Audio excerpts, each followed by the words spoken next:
उदास हो गेलो दिल के खोतावा में गे दिल के खोतावा में अगिया लगलही अब दोसर तोहर खास हो गेलो कौने बन में पड़ई लगे सुगनिया तोर सुगावा उदास हो गेलो।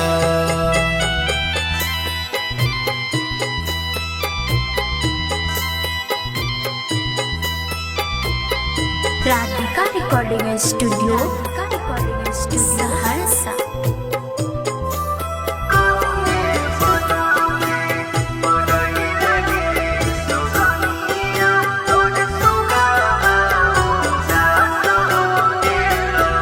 जेकरा पर रहो पगली तुहर सब हक गे छोड़ के हमारा चल गेलही ले लही हमारा ठक गे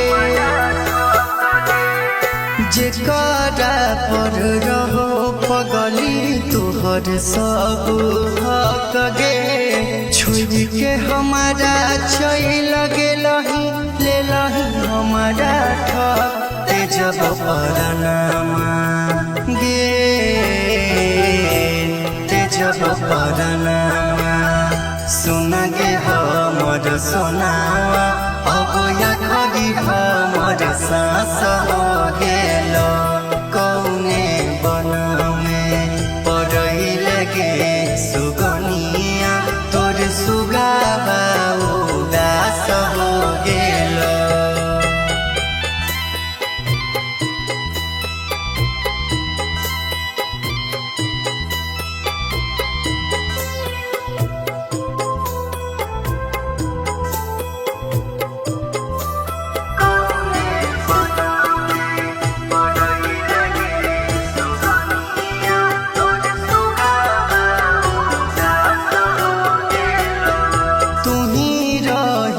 पगली हमर अखिया के तारा गे छोड़ के अब तू चल गेल करब के न गुजारा गे तुही रही पगली हमर अखिया के तारा गे छोड़ के अब तू चल गेल करब के न गुजारा पंकज उदित जीवन के